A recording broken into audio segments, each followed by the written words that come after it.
Yo guys, what is going on? JPS back for another video, and today we're going to be reacting to 5 things Australia allegedly does better than the US. Just wanted to give you guys an Australian reaction as we've been focusing on Germany quite a bit recently, but I don't want to forget that we do have a lot of Australian subscribers here, and I really appreciate you guys, and we'll continue to make Australian content for sure. But this is going to be 5 things Australia does better than the US. We'll see how many of these we agree with, if any. Make sure you guys hit the like button, hit subscribe. Let's get right into it. One thing you guys do better. Actually, you know what's funny? When I loaded this video up in the comments, someone said border control. I was like, really? Yeah, okay. You guys have a tough job with border control. You're surrounded by literally nothing. The U.S. might pride itself on its can-do attitude, and Americans might think that the USA is best at everything, but this is simply not the case. Definitely. In fact, many countries surpass the United States in a great variety of activities. Australia is one such country. A huge country, yet sparsely populated, Australia outstrips the United States in a number of areas. And to find out what those areas are, we present to you the 5 things Australia does better than the United States. What? When it comes to dangerous, venomous animals, no country in the world can beat Australia, and certainly not the USA. Not only does Australia have more deadly snakes than the USA, it has the most dangerous and venomous ones in the entire world. With a total of 140 venomous land snakes. Oh yeah, I mean, you guys definitely do that better. I didn't think it was gonna, how do you do venomous snakes better? Like, if anything, that's a con to me. Like, you guys can do better at that for sure. You can have all the venomous snakes you want. Matter of fact, we'll send them over to you guys. You got plenty of room for them. I don't want them anywhere near me, so. Snakes and a further 30 venomous sea snakes, Australia takes the prize when compared to the paltry 20 venomous species of snake in the United States. The inland taipan is the most venomous land snake in the world, and its bite means instant death without antivenom, with a mortality rate of 100% if left untreated, and it lives exclusively in Australia. By way of contrast, the most dangerous venomous snake in the United States is the eastern diamondback rattlesnake, and the mortality rate from a bite lies at only 30%. Australia simply has no competitors in the department of lethal serpents, and the United States lags woefully behind here. Bro, snakes are so scary.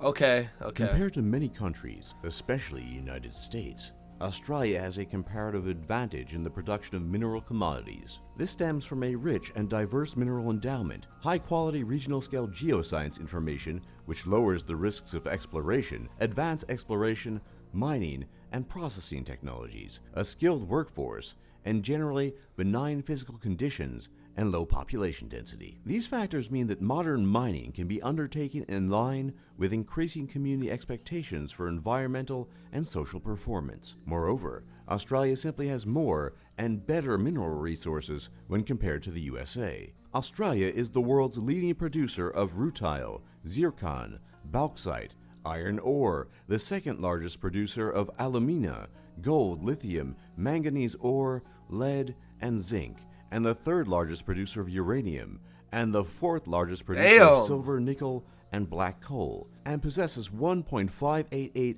trillion worth of metal and ore reserve. The USA, on the other hand, does not meet Australia in any of these categories, with the exception of gold, and only holds a measly $613 billion total in mineral and ore reserves. Hey, I'm telling you, all this, especially the lithium and cobalt and things like that, all these electric cars, Australia is going to be rich. Probably, Australia is rich. We need to react to a video about Australia's, where it's going to be, where it's projected to go. Because we've seen some economic stuff, but I'm actually curious to see, where Australia is going to be in, 10 years from now. But I guess time will tell, but it'd be cool to see a video about that. But yeah, Australia has a ton of natural resources. I mean, look how big it is, and you guys got plenty of space to collect it.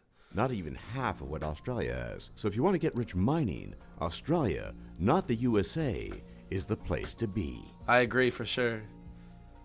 Okay, I mean, come on. Unsurprisingly, Australia outpaces the USA by a long shot when it comes to the sport of cricket. In fact, historically, Australia has had the best cricket teams in the world, hands down. The United States is so bad that no team from the United States has even made it onto the top 10 cricket lists of the world. People actually do play cricket in the United States. Yeah, but it is not I was about to say, like, I didn't even think we had it. nearly as popular as it is in Australia. But facts are facts, and the United States is just far worse at cricket than Australia ever has been, or likely will be. I mean, okay. Like, he said facts are facts. Like, he's shoving it down our... All right, bro. You guys got cricket. I'll take that one. Oh, my... These are such niche things. I will say, the biggest one, I got to completely agree with the snakes and the natural resources one, for sure. Or the ore and mining. The United States marginally surpasses Australia in terms of beef production, although Australia comes close, but it does not hold a candle to the number of sheep it has, or in terms of the sheep landing on people's plates. In fact, the USA is nowhere to be seen in terms of sheep-related matters, whereas the land of Oz is always in the top 5. Australians consume a whopping 16 pounds of lamb meat per capita and are the world's number 2 country in terms of sheep rearing, just after China. Cheap, delicious, and affordable. If you want good lamb, you have to go to Australia, and we'll have to settle for beef or chicken in the United States. I gotta say, guys, I do love lamb.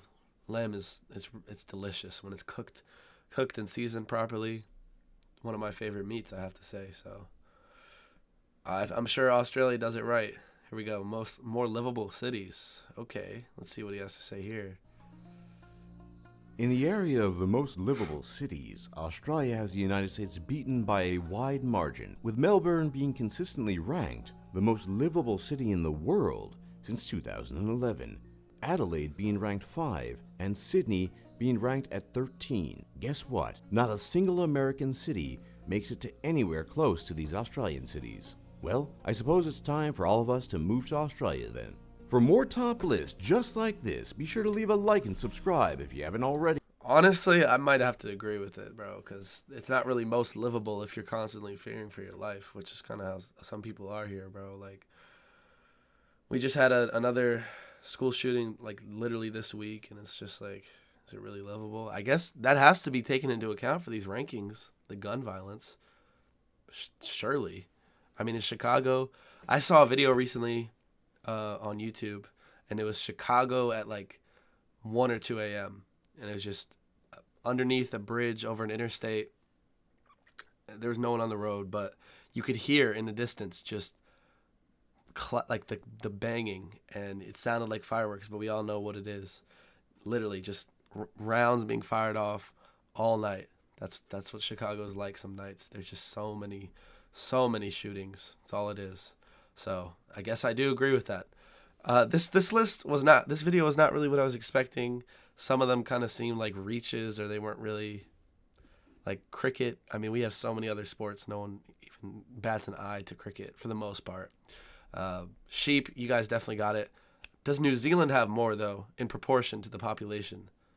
I think they do. I'm not quite sure, though. But livable cities, I do have to give it that. I mean, Australian cities, from what I've seen, do seem to be very, very well put together and livable. So, well, I'll take the loss on some of those. But hopefully you guys enjoyed that video. If you did, make sure you hit the like button and subscribe so you don't miss another one. And I'll catch you all in the next one. Peace.